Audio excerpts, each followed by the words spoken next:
We just wanted to finish to celebrate the way that the ecosystem is responding and being so resilient at the moment. FinTech associations are known for their award ceremonies and for the awards that they do every year, and obviously at the current situation we can't do that in quite the same way. So we wanted to end with a light-hearted COVID award season. So we did ask each of the speakers to think about 3 categories of awards. We definitely won't touch on all of them now, but we'll follow up after the call. The 3 categories we chose were: who is the most resilient founder that you've come across? What's a good example of a fintech that successfully pivoted their model to respond to the current crisis? And what's an initiative that you've been impressed by, either from the private or public sector, that you think is making a real difference? So I'm just going to do a quick fire round and pick on a couple of you to share one of those examples. So as a recap, it's the most resilient founder, a story of pivoting that's been successful in this period, and then the best response from the public or private sector, the initiative that you've supported. So one of those answers, and I'm just going to choose a quick fire round. Maria, I'd love to hear your choice of one of those categories.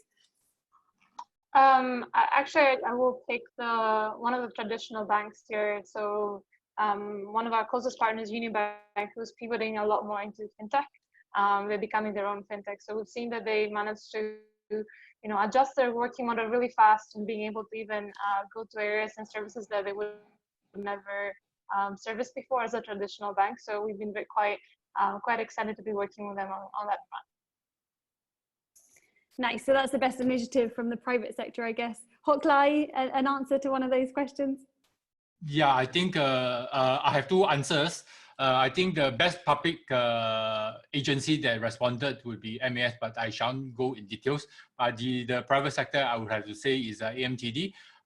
We have been speaking to the CEO, Kelvin Choi, for the last few weeks. I think we have very exciting news to announce in the coming weeks, and it is initiative that will benefit the entire region and not just Singapore. So that would have to go to AMTD for the private sector response.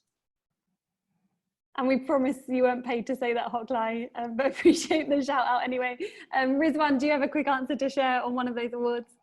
Yeah, I think for private sector, I really am very disheartened. I mean, very surprised to see Razer turning one of their manufacturing line and producing face masks, and able to scale that. And just now I saw they are also able to maintain and produce more than, I think, 5 million masks for the usage during the COVID-19, and even more later if it's needed.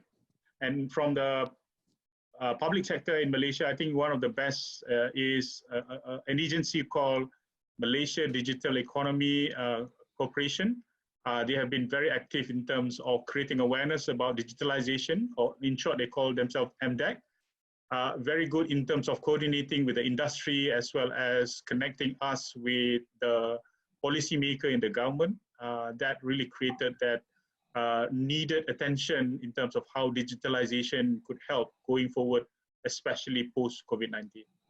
That's my answer. Thanks. That's great. Thanks for those awards for Malaysia. Over to Thailand.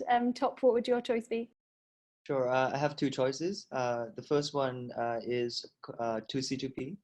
The founder is Ong. He is probably the most resilient fintech founder in Thailand. At one point, he had to sell his car to keep the company alive. But he's been running this company for 17 years, 2C2P, and now they're the largest fintech company in Thailand. They raised, last month, they raised $52 million Series E.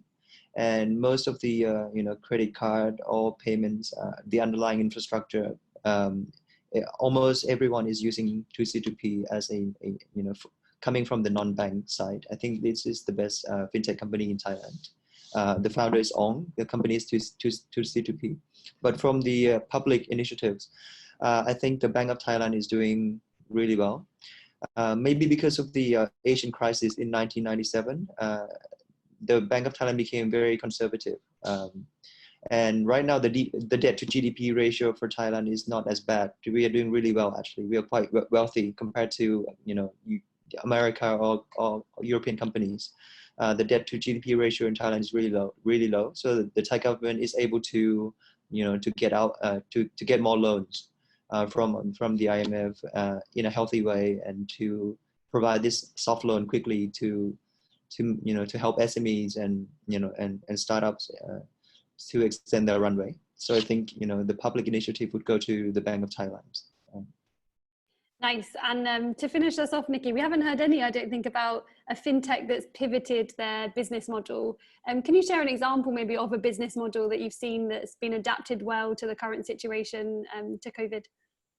Well, I think there's been a number, but the ones that deserve probably a better highlight, and it's not just fintech, it's people that are even in e-commerce that are pivoting their businesses to create masks, like the razor example. But in Indonesia, there's quite a number of e-commerce retailers and people that are in adjacent lines of business have taken upon themselves to help try and create protective equipment and give them away, and launch equity crowdfunded or crowdfunded programs to just be able to push it out to the vulnerable parts of our population. So it's been, I think those deserve a bit more of a shout out for their hard work. Definitely, and a virtual round of applause, I think, both for those initiatives and also to our speakers. And hopefully this is just the beginning. As Ridzuan said, there's so much more we can do as a region, as a community together. So thank you for joining, and thank you to our audience for participating. Thank you. Bye-bye. Thank you. Bye.